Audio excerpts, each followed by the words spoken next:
매일 성경과 함께하는 오늘의 큐티 시간입니다. 2월 3일 오늘의 말씀은 요한복음 1장 35절에서 51절입니다.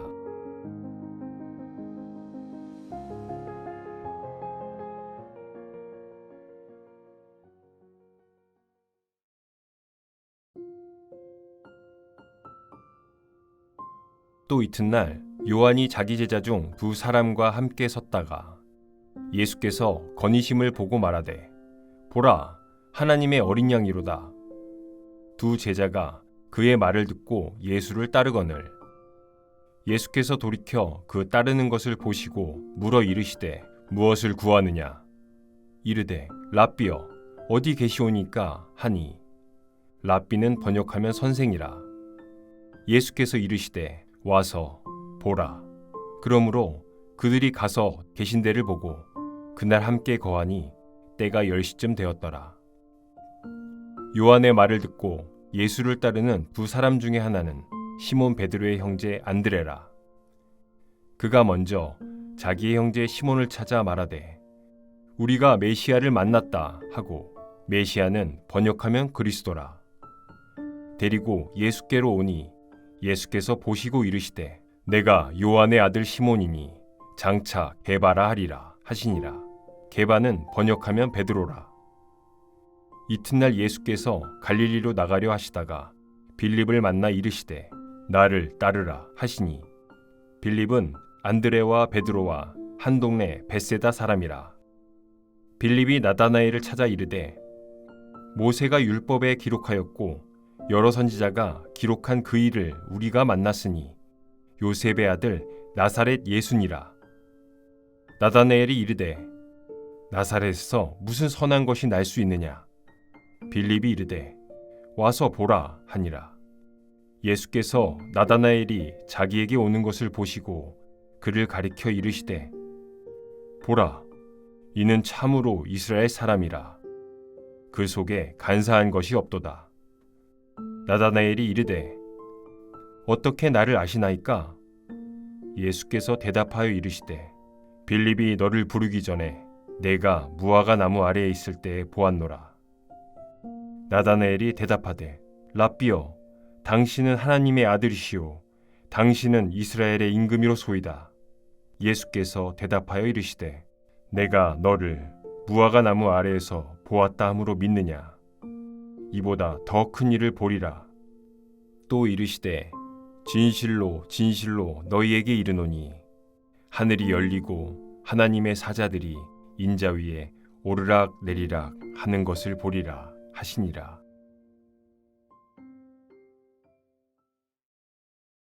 요한복음을 하나의 제목으로 정리한다면 만남과 영접의 요한복음이라고 생각한다고 말씀드린 바 있습니다. 태초에 천지를 창조하신 말씀이신 예수님은 육신이 되어 즉 피조물로 낮아지셔서 인간을 만나셨습니다.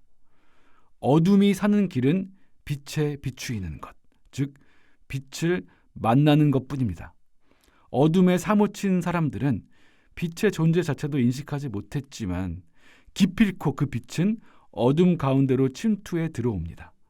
요한복음은 온통 이러한 이야기들로만 가득합니다. 만남과 영접의 요한복음입니다. 창세기와 요한복음은 모두 태초에로 시작합니다.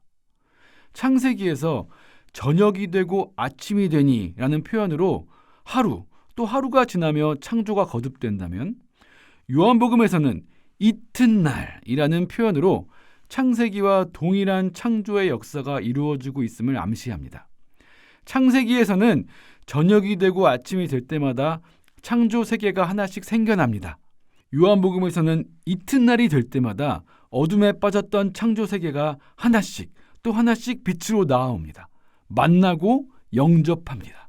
또 이튿날 하나님의 생명을 창조하시듯 예수님이 생명이 필요한 이를 만나십니다. 요한의 두 제자가 등장합니다. 한 명은 안드레이고 또 다른 한 명은 무명입니다. 마가복음 1장에서 예수님의 첫 제자는 베드로, 안드레, 야고보, 요한입니다.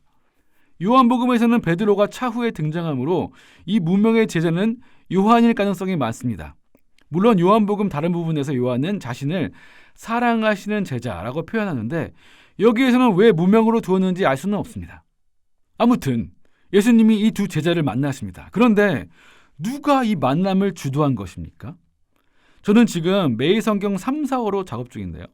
네, 1월이지만 벌써 3, 4호로 책을 준비하고 있습니다. 4월 30일 묵상 본문을 오늘 보았는데요.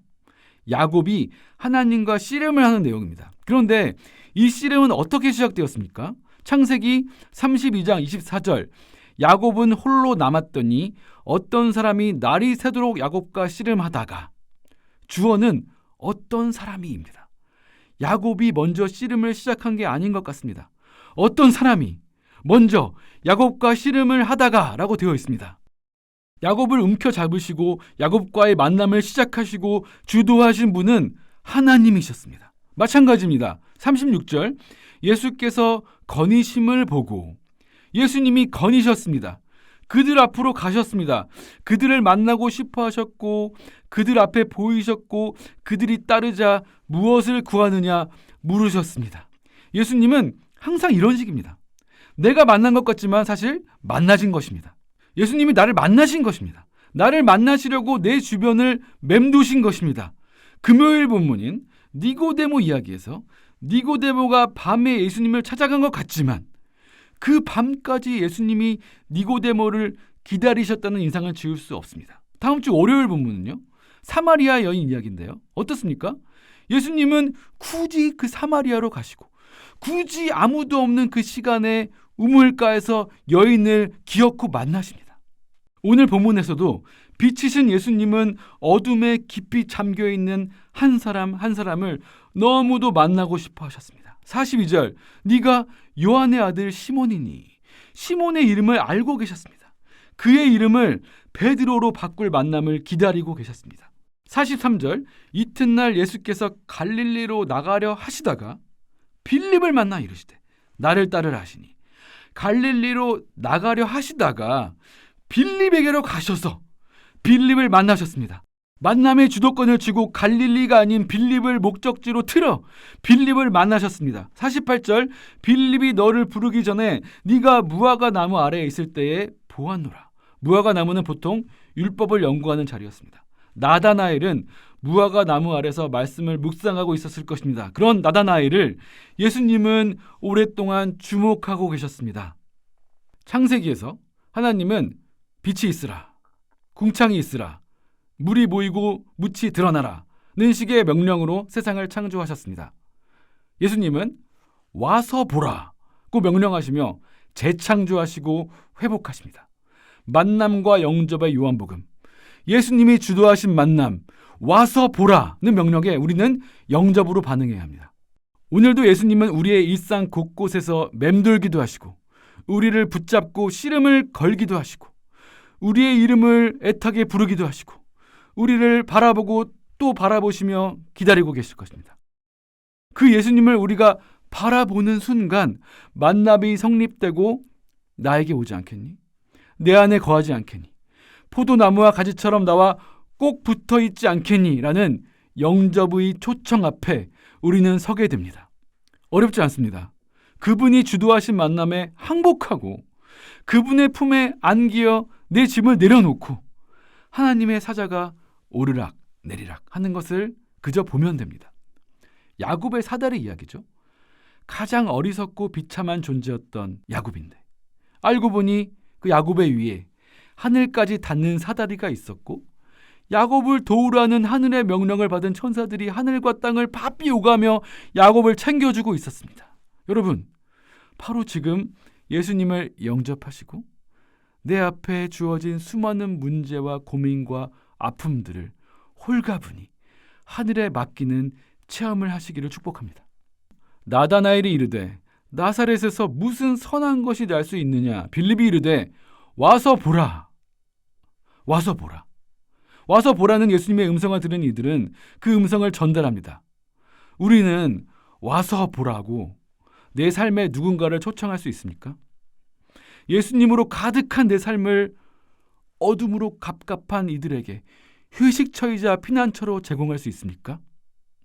와서 보라는 이 음성을 우리가 먼저 듣고 또 다른 이들에게 들려주는 오늘 우리의 하루가 되기를 이 시간 간절히 소망합니다. 기도하겠습니다. 와서 보라 라고 말씀하시는 주님, 지치고 상한 제가 오늘 그 음성을 듣고 주님의 품에 안기고 싶습니다. 쉼과 치유가 있는 하루가 되게 하시고 이 회복의 체험을 누군가에게 전하는 데까지 이르도록 충만히 제 하루를 채워주시옵소서. 예수님의 이름으로 기도합니다. 아멘.